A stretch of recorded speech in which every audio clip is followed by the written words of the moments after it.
Fans, we are back live with another edition of the Great North Wrestling Podcast on the Hannibal TV. My name is Jack Kilby, Executive Vice President of Great North Wrestling. And tonight I'm very pleased to have on the show a long-standing female independent talent who's really traversed the country in this wrestling business. She is known as the German Powerhouse, Kat Von Heez. Kat, how are you tonight? I'm great. Thank you for having me. Thank you for coming. We appreciate your time. I like to start off career interviews with a question that gives the fans some insight into how you came to be involved in the wrestling business. Were you a fan growing up? Yeah, I started out as a fan when I was being my babysitter was into it. Or my babysitter's husband. So we didn't have the channels in our house. So when I was like after school or before school, would sometimes get to watch it. And I was a really big fan of China, and really kind of resonated with her. And then when I kind of left that, age group of having to need a babysitter and I was at home, I didn't get to watch it again until I was in my teens and was able to go to like a local rental shop and like rent the pay-per-views. And that's really kind of when I would say like my interest took off, because I understood it a little bit more being a teenager as opposed to being like 6, 7 years old. You don't quite understand it, but I was always a big fan of it. Mm-hmm. Was there I mean, we're all, I think, fans of the industry that are involved in one way, shape, or form. But was there ever a seminal moment that you decided, you know what, I'm going to give this a shot as a career?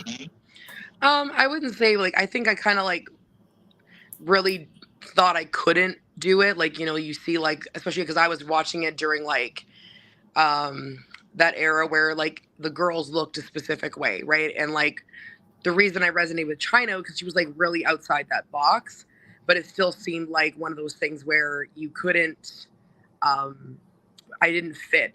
So I mean, I got into sports like later on in my life and really started to identify with wrestling as a sport, period. And so I did like amateur wrestling in high school and was in those clubs. And when I started meeting a lot of the local wrestlers, I was like, well, hey, like I've lost a lot of weight doing this. Maybe I could do this. Maybe I do fit. And then I just thought, hey, like now or never, give it a shot and see if I can do this. And then I stuck with the training. It wasn't easy, but not even just from a training perspective, but from like the way the business was, especially for women. When I broke in, there wasn't a lot of us, and it wasn't exactly a business where it was welcoming for women. Mm-hmm. So mentally, it was challenging more so than the physical aspect. And so I had to really partner up with the right people and go to the right places. But once I kind of like found my niche and had the guidance of the right people, it really felt like home. And that's what really allowed me to stick with it. So when you made the decision to pursue it, of course, we all look for a training facility. Can you talk about how that process was for you, and if there's that contrast between the period that you broke in and today in terms of training methods? Yeah. So, I mean, I was looking into it probably like right before I turned 18, and there really wasn't anything in Winnipeg at the time. So I had explored going to Ontario and training with a couple of people. But I was really young. I really didn't have like the financial support, and my parents weren't really like super supportive of me just kind of going and doing a wrestling thing. So it didn't seem like the right fit. Plus, I had had a situation where I dated someone in Ontario, and he was a little crazy. So it kind of like nixed that pretty quick. I didn't want to go somewhere where he was going to be. So I kind of let it die for a bit. I kind of started going to local shows, and I thought, well, maybe I can like get in by like doing a manager spot and then get these guys to train me. And then CWE opened up their school in Winnipeg. And while there was Lance Storm School, like again, financially, like I just didn't have the backing from my parents to really go and pursue that. And I decided, CWE was a great place. They had Mentolo as the head trainer, and like there was AJ Sanchez, who was also kind of there on the odd day. And so I broke in there, and that was kind of like, it was different. Like, you were doing like the 500 squats a day, the 300 push-ups a day, and like a lot of the calisthenics of like that old school mentality of like break you down and see if you can handle this. Whereas now it's like, depending on where you go, it's some places are really relaxed and they want to encourage people to stay. It's definitely more about spots now, and doing some cool stuff, as opposed to really kind of like honing in on the psychology of wrestling. So, but it really comes down to who the head trainer is. Like, sometimes you get a trainer that is really, really good at psychology and they're really good athletes. So they can teach a little bit of both.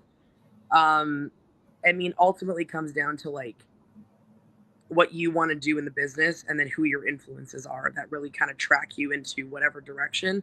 So it is a lot different, especially for women. It's a lot more welcoming. There's a lot more things in place to protect the girls breaking in now, which is great to see, because you don't have that same support 10, 12 years ago. And there's a lot of girls broke in before me, like Lufisto, that he had even less supports, and you really had to be a different beast mentally to want to keep pursuing a sport like this, where like at every turn, like every turn and corner, there's something or someone that really doesn't want you to be there, and you still have to push through that, and tell yourself, like, I know you don't want me here, but I'm going to prove to you why I belong here, and no matter what you throw at me, I'm going to keep pursuing this. And it's different in that sense, for sure.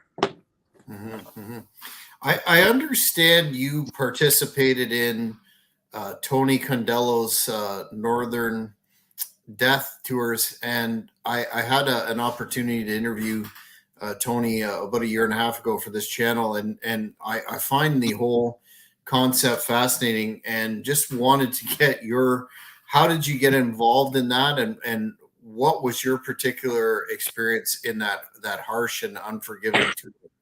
Honestly, it was so the school was closing down. So I had started in June, and the school had to close down in December due to kind of like the building situation. And so, at that point, I'm not like fully trained. Like, I got a good base, but if I don't have anywhere to go, I'm not gonna be able to keep these skills fresh and kind of keep working on it. So in November, I was fortunate enough to be at a Comic-Con where I had met Vance Nevada, who, I'm not sure if you're familiar with him, but yes, absolutely. So he's done a lot for me for wrestling. And so he was there with his second, I think it was his third book, I believe. And he just really saw something in me that, other people might not have seen. So he really kind of took me under his wing and said, we'll keep in touch, but maybe you want to pursue like moving to Alberta or other places. Come January of that year, there was another girl that was originally supposed to be on the tour who had kind of ghosted everybody. So nobody knew what happened to her. She just kind of wasn't responding to messages or anything. And he's like, hey, I know that you're really new to this, but we need a girl. I know it's short notice, but do you think you'd be able to go on like a 2 to 3 week tour and in Bambi Hall? And of course, I reached out to my coaches and said, hey, like, I'd really like to do this. They kind of asked, like, hey, well, why do you think you want to do this? Do you think you're ready? And I said, well, with right now, there's not a lot of places to train. And I think this would be the best experience for me to like take what you've taught me and apply it in a place where I could really learn with other people, like not from this area. So they gave me the go ahead to do the tour. And, I guess anytime you're kind of going outside of your home locker room, especially the way I broke in, it was like scary because you just don't know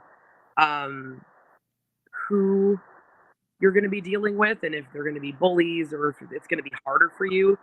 And the guys were great, honestly. Like, days we had off, we spent training.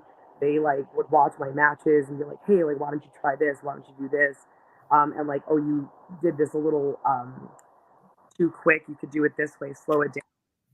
I really, really learned a lot from those guys. And I honestly didn't even notice like the hardships. Like, it was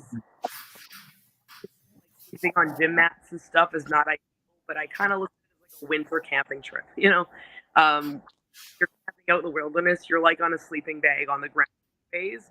It's just not -50. Mm. Right. But it was it's those really complicated like getting stuck in the ditch moments that like while they're hard, um, those are the things you remember like 10 years later. Like you don't remember all the great stuff. You remember like, man, that guy got stuck in that lake at like 5 a.m. We woke us up. We had to stop and we were stuck there for 24 hours. Like that's the stuff that you really remember and talk and bond over as a group. So I mean I've done 7 in my lifetime. So I Wow. do 7 ponies. Almost every year there's like some crazy situation that happens, but I really wouldn't have it any other way because it's the stuff that I'm going to remember for the rest of my life, and the friendships that were built in those moments of bonding and the teamwork that made it so much more memorable for me. Like the wrestling was great, but it's the road stories that you have from those moments that are even better. Yeah, and what a uniquely Canadian experience for folks that can't even comprehend the whole ice road and then the First Nation community exposure and all that stuff. I think you're very very accurate in saying that's worth its weight in gold. But in 2013, you teamed with Jim Neidhart in a 3 mixed tag. Just wanted to know at that stage of the game what that experience was like with such a Hall of Famer. It was a crazy moment. Like I definitely like will never forget that because I think I was 11 months in at that point. Um, like just coming into the because it was at the pavilion too, where Stampede Wrestling kind of made its home. So like walking out at the pavilion with Jim Neidhart as your tag partner, it just doesn't get as nostalgic as that for me. And it was a sold out venue. And while I was nervous, I just got a big rush of adrenaline. And it was really cool because I was working with um, Johnny Devine and Miss Daniel. And later on, Johnny Devine would become one of my trainers. So, learning from him both in that moment and then later on in my career kind of goes full circle. And he's just a wealth of knowledge and he's really good at like the psychology of putting things together. And there was another couple from Australia that went down to Mexico, and later on he became Australian Suicide. And just seeing all those people from that match, kind of like all their successes. But it was really cool to be on like the Calgary side and doing like a traditional match in the pavilion with Nightheart. And I really can't explain the feeling, but it was a really awesome moment so early in my career that again I might not remember every part of the match, but like that moment I walked through the curtain and the reception that we got from the crowd was just a feeling that I don't think I've ever felt a duplicate of that. And yeah, it was a great moment. I mean, I wish everybody could experience that with like someone they watched growing up. Or everybody Mm-hmm, mm-hmm. Moving ahead a couple of years in 2015, you worked a series of matches with Tessa Blanchard, and I just wanted to get like obviously a preeminent talent. Wanted to get your memories of working with her. Plus, what were your thoughts when Impact put their heavyweight strap on Tessa? That was kind of a well, not kind of. It was a moment of uniqueness for putting what was a men's heavyweight title on a female talent. time was like just over a year maybe in the business. So and working that tour, Atlanta Grand Prix is very big on kayfabe, and so we were kept in separate locker rooms. We traveled separately.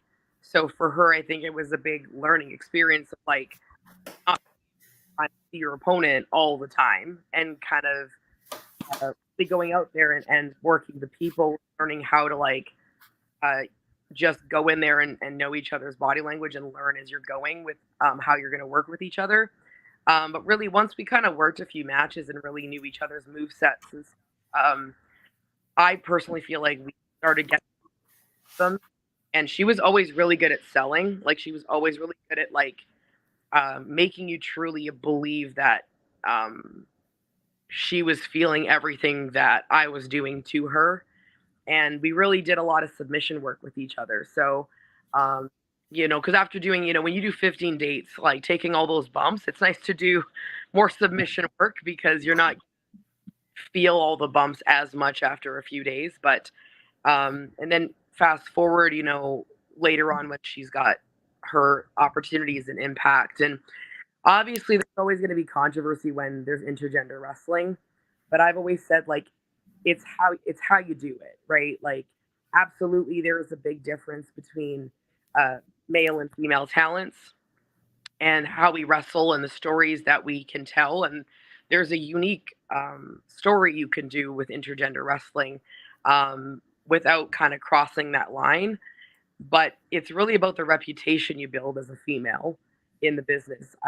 That intensity, that drive, that like never back down. And that's what she kind of embodied. And that's kind of like the reputation I built. It wasn't like that for me at the first couple of years, but after a couple of years of like really showing to the fans that like I could hold my the guys and I could take a shot and I could dish it out just as hard and I can pick them up and grapple with the men almost as equally. Um, it it was nice to see her kind of take her level from like where she was with me and progress that intensity. And not a lot of females can like get that intensity and where you're like, oh yeah, like I know she might eat a shot and kind of like get rocked harder than maybe a guy would have, but she would come right back pitbull. Just really represented that intergender style really well. So it was obviously some people are going to be against it, but I think there's girls like Tessa and Jordan Grace and stuff like that that really are quite believable when they're wrestling men.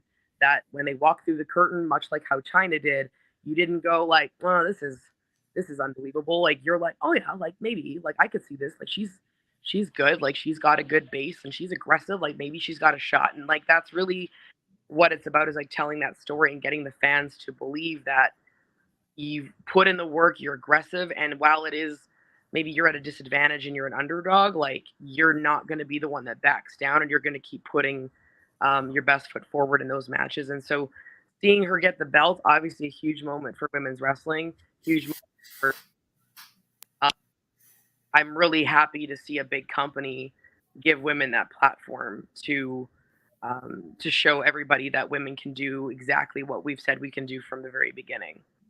Mhm. I think she opened a lot of eyes working with a monster like Brian Cage and making that believable. Another talent that impact talent that you did a series of matches with was Jazelle Shaw. And I wanted to get your impressions on working with her, but also what were your thoughts when you heard the comments that were allegedly made to her in terms of Rick Steiner and that convention and that sort of negativity around that as to whether or not that's something that you've speaking in terms of women in general, if that's something that you've had to deal with yourself, perhaps not in such an intense format. Yes, like I mean, Bell broke with me.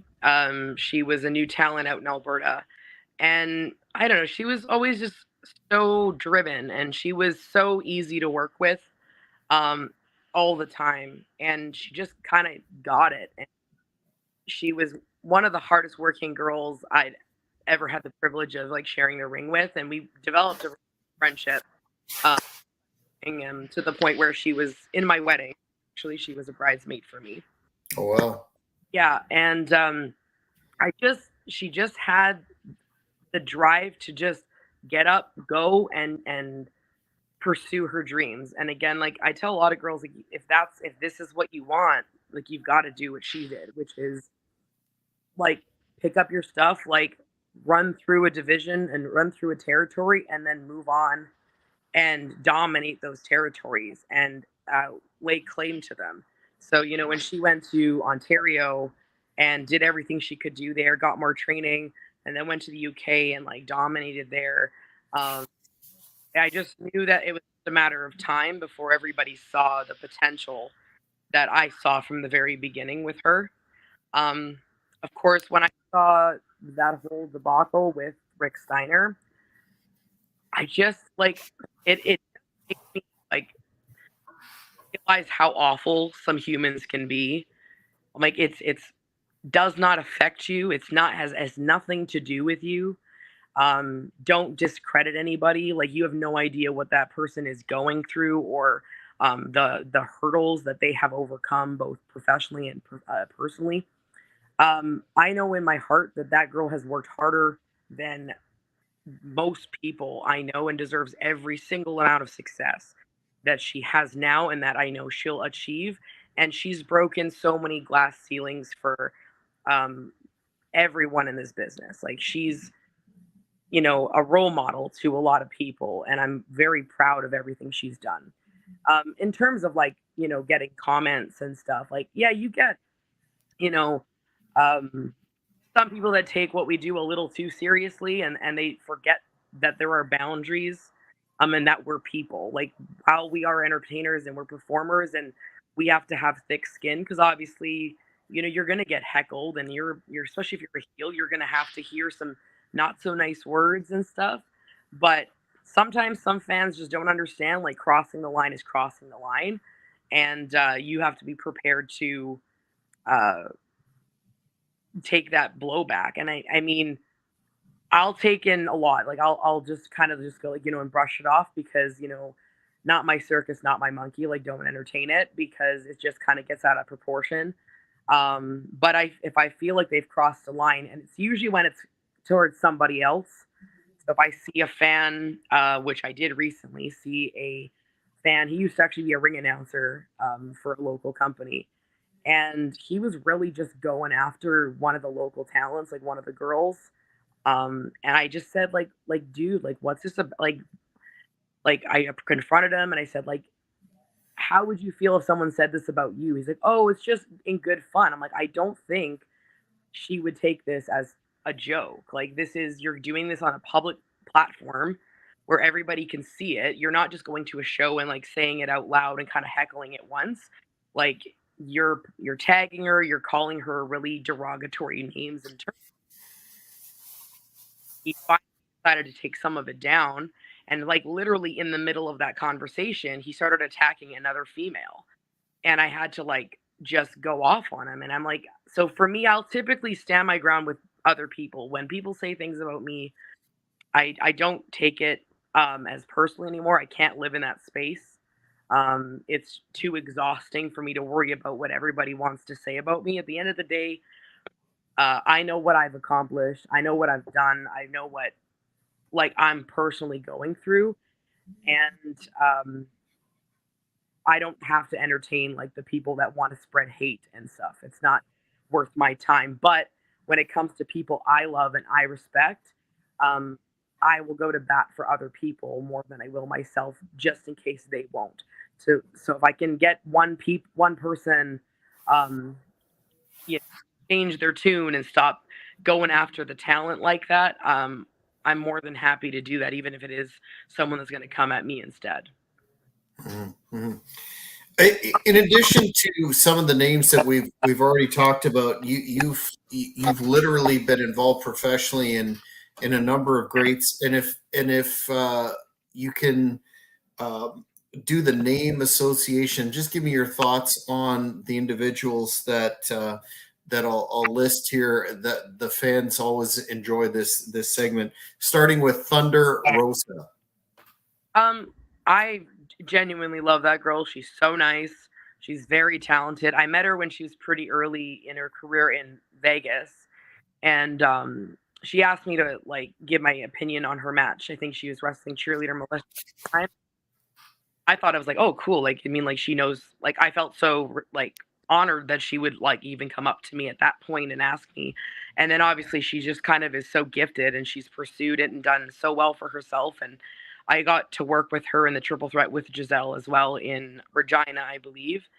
And we had a lot of fun and she's just so talented. And on top of that, it's even better when someone's talented and they're just a genuinely good individual. Like that's my favorite type of person is someone that like is, just a genuinely good-hearted individual who likes to go in the ring and throw down and you can laugh and talk about it afterwards. And there's just no stress and there's no hard feelings over things. We just have a great time in there and when we're having a great time the fans are too, right? So Rachel Ellering. I absolutely adore her. We had some pretty big like hard hitting matches out in Alberta. We were fortunate enough to wrestle in Pinoca, where Lance and Jericho had their first match in the same hall, and Lance was there to us wrestle. And yeah, me and Rachel always had really good chemistry. Like I really adored her. Like I really loved working with her. We were working for different companies in Edmonton at the time. And when I found out that she was going back home, I made a point of, that was at the time when like you couldn't really work between two promotions in the same city. So I reached out to the promoter I was working for and I reached out to the promoter that she was working for. And I said, listen, like, I understand that you guys don't like to do crossovers, but there's so few women. Right. Like she's going to have her last match and it's not going to be with a woman. It's going to be with a guy, maybe, or she's not going to get a match. She's just going to get a send off. And I would be honored to like be able to cross over and have a match with her in another promotion just so that she's got a great send off to go back home with. And they agreed to let that happen. So I was really fortunate to have her last match here before she left. But I can't say enough good things about her. She's also a crazy good athlete and super strong. So it was really nice to have a girl that matches strength for strength there too. This is a talent that's been on the scene for a long time. Seen her perform a number of times in Ontario. Always an impressive showing. Jessabelle Spinelli. Yeah, we haven't really gotten like a lot of together. I think we worked each other 3 times when I was breaking in, like 2013, 2014. And then she moved to Ontario and like did kind of like the Mexico. And we recently worked each other with Jacques Rougeau's Wrestling Academy. And we had a really great match. And yeah, she's obviously done really well for herself in her career. She's worked a long time. I think she's got 2 to 3 years on me. She's just come back from some a surgery, so she's back on the scene, and so it's great to see her back on the Canadian scene now. What about Brandy Rhodes? Yeah, like we had the one match together, and actually me and Jazelle had our we had our cage match where like it was interesting because I could not climb that cage. My shoes did not fit in the holes. So we really had to improvise how things were going to finish. And Brandy was like such a pro. Like we were like making eye contact and really trying to communicate like things are different now. And she just got it, went with it, rolled with the punches. We had our match and it was really, really fun. Again, nothing like we didn't go out there and do like crazy stuff, but we went out there, told a really good story. And fans were very entertained and really talked about it for a couple like quite some time after the fact. So really, really enjoyed working with her. Cool. What about a man who is a legend dating back decades in the Canadian scene who I don't think gets the historical credit that he deserves, and that would be Michelle Starr. He's so funny. I didn't get to work with Michelle that much. We were like tag partners at times, and we worked against each other a couple times, I believe. But I honestly, he's just like one of the sweetest guys on the scene. Period. He's done a lot for a lot of the BC market, especially like training people, getting them through the business. But anytime I was going through anything and he was there, he had my back all the time. And anytime I needed advice, he was also one of those guys I would go to, and he'd watch my matches and give me his 2 cents, and I'd really try to apply anything that he said. But I absolutely adore the guy. I don't get to see him as much as I would like to. But anytime I go to the CACs and he's there, we do a little bit of catch up. But it's always great to see him when I do. Yeah, and really deserves some kudos for keeping that Vancouver All-Star Wrestling tradition going, which was the first nationally televised wrestling product in Canada under Tomko. So, yeah, for sure. What about Emma or Tennille Dashwood? Oh, again, we had a good time. I pulled my boots off in the middle of the match. Luckily, I was heel, so I just rolled out and grabbed it and threw a big hissy fit and shoved my boot back on. But again, I wish we had the opportunity. That's the downside to Canadian scene, especially in the Western area. You get a name once in a while, so you only get to work them once, and then they're gone for quite some time. But no, we did. We had a lot of fun, and it was a good match. And we talked a couple times after that, so it'd be really cool to work her before I pack it in for a while. But it just depends on again, the scene is very different, and who they're going to bring in. But it'd be nice to see her again and work with her one more time. Mm-hmm. And last but not least, you touched on him briefly, but he's a man that I've had the pleasure of interviewing a number of times and booked him on two of our Great North Wrestling events last year in 2023, and he did a standout job. And that would be your thoughts on Vance Nevada. I mean, like I said, if Winnipeg wasn't exactly easy for me to break in with, and I would say if I hadn't met Vance when I did, there probably wouldn't be a Kat Von Heez, to be honest. We really, saw something, when other people maybe didn't want me to see it or feel it, and gave me the confidence I needed to make the move to come to Alberta. And again, he's always had my back. He's helped me with articles and getting myself out there and marketing. And anytime I'm doing something, he makes a point of trying to reach out and help me get that out there even more. And if I ever have any questions, he's one of the first people I go to, because he's done so much for a lot of us individually. But I mean, in terms of what he's done for wrestling, it's just there's just so many things you could say that he's done for the scene. And then historically too, he's just a wealth of information. There's very few people I could say know more about wrestling than him. And just there's not a lot of people that have that kind of passion for this business anymore.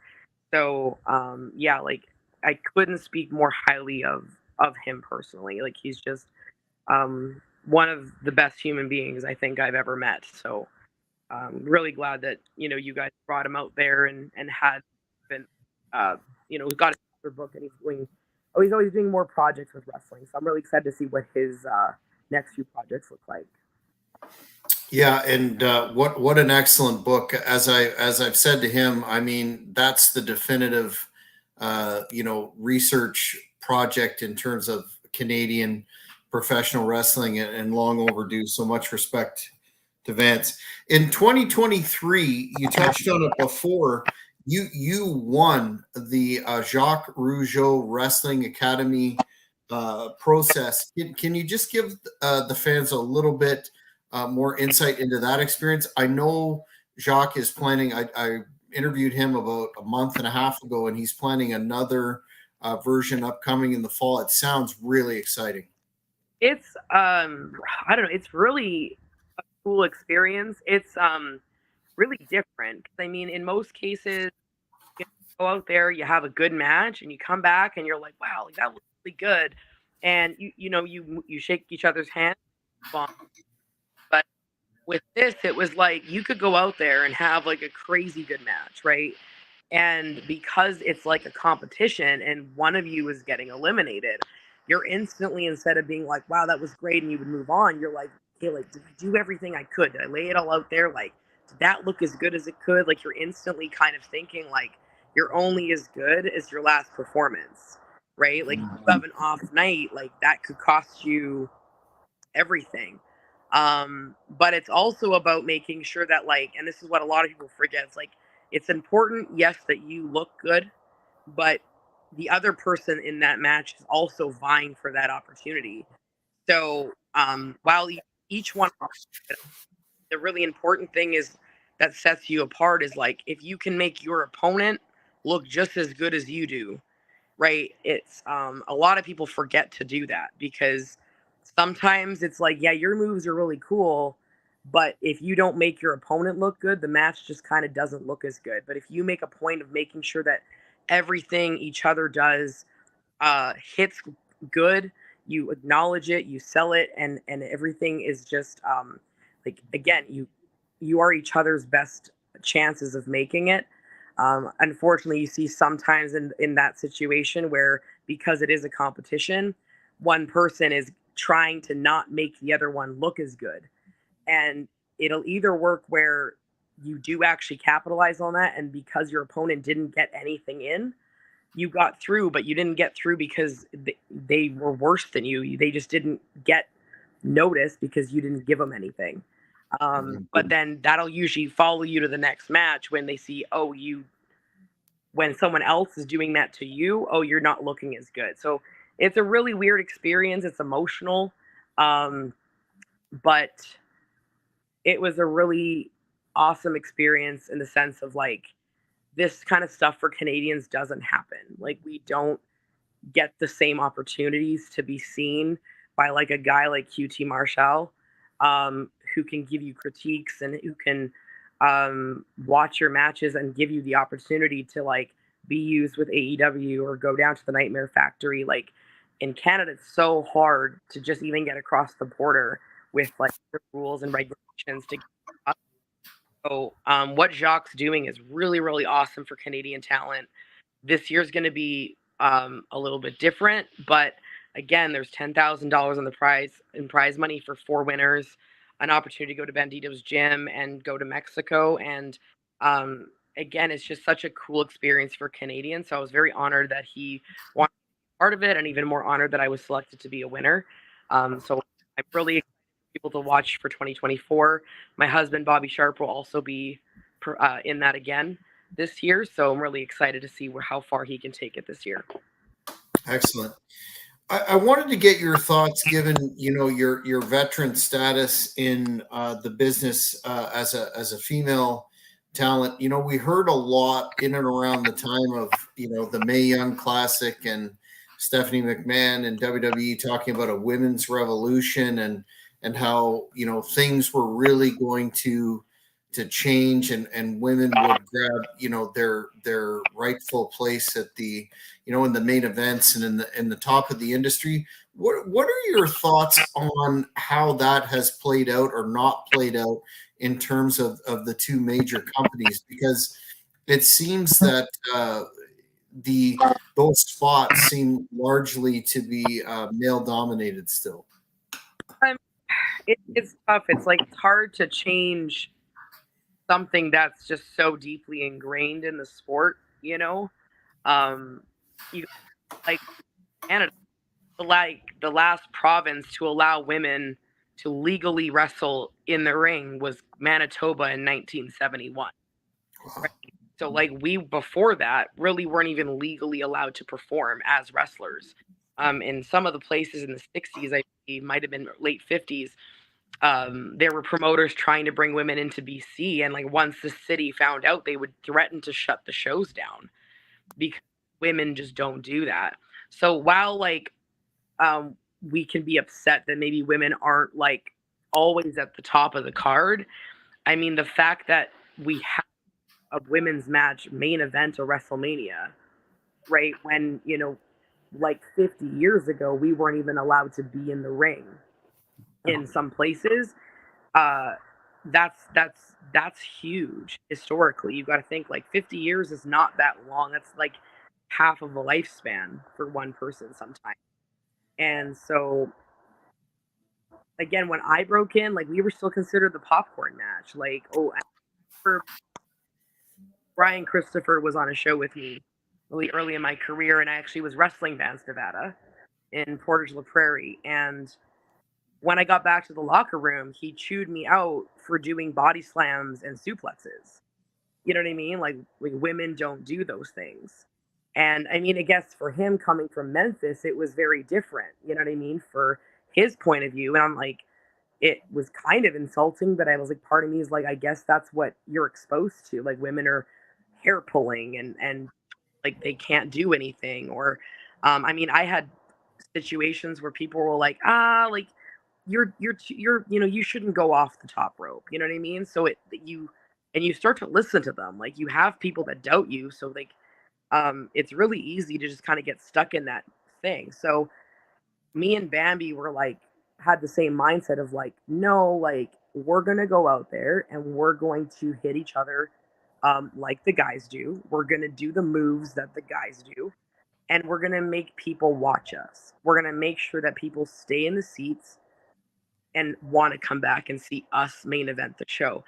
And it took work. Like it took my generation and a generation before me to get where now there's every card, and sometimes there's two matches on every card. And again, there was to the point where I was only wrestling men because there was no other women, and now we have 8 women in the scene, which is again still small, but I mean it's growing.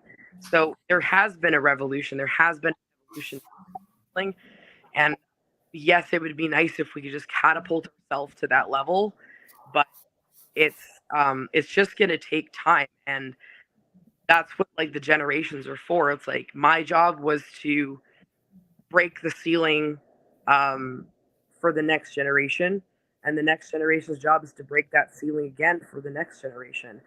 And just like the Glow Girls did, and all those other girls did for us, if they progressed the sport, maybe not like astronomically, but they progressed it and kept it relevant so that the next generation could grab the ball and run with it as best we could. And sometimes, there were setbacks, and I find that sometimes it is women kind of shooting themselves in the foot um, and not really wanting to push that boundary. But at the same time, there's people that have, held me back that I never told anybody about that made me feel this big half the time. And when that's all you hear, it's really easy to just get stuck with, well, I guess I'm not going to be good. I guess, and it takes a lot to get yourself out of that rut and say, you know what? Let's get rid of the toxicity. Let's show the people that I can do these things. But I think while it would be nice to have a lot more women on the scene and be given more opportunity, I think we've seen a giant progression in women's wrestling. And again, it's up to the next generation to take that ball and continue to run with it. And in 50 years from now, I can't imagine what else we can do. And I'm proud of all the women that I've seen really progress this sport in so many different ways. Mm-hmm. Excellent. Do you have a dream opponent per se, or a goal that's out there that you really would like to accomplish still? I have 3 dream opponents. It is Brian Cage. Down. I've said this so many times. It would be like nice to have that happen before I'm thinking of retirement. And then for women, Sarah Stock has been the only other come out egg in a very long time next to me. And I've met her, we've chit chatted and stuff. And I've had a few people who have worked with her without knowing that she actually comes from Winnipeg say, you know what, you work a lot like Sarah. And so, and that was before they knew I knew her. And so it was a huge compliment to me, but it would be really nice to like have that match, Winnipeg versus Winnipeg, and have that before, she packs it in completely and or I do. And then a dream match of mine was a Japanese wrestler like Meiko Satomura. I watched her since I started training, I have absolutely adored her wrestling style, and she's so aggressive and so talented. It was so nice to see her get used in NXT UK and come in and do a few shows in the US. Like, she's by far one of my like biggest dream matches. I would love to see that happen. Whether it does or not, I don't know. And in terms of like dreams, I mean, I'd like to be able to go to the UK or a lot more tour around in Europe and do a tour out there before again. I plan to retire. I'd like to go again and really make a run of it for a few weeks or a few months and like really see what I could do. But anytime you can break into a new country, that's kind of like at this point what I'd like to do is leave my mark and maybe go to Puerto Rico, go to like UK, Germany, go to these places and really experience the world and experience different styles before I end the career.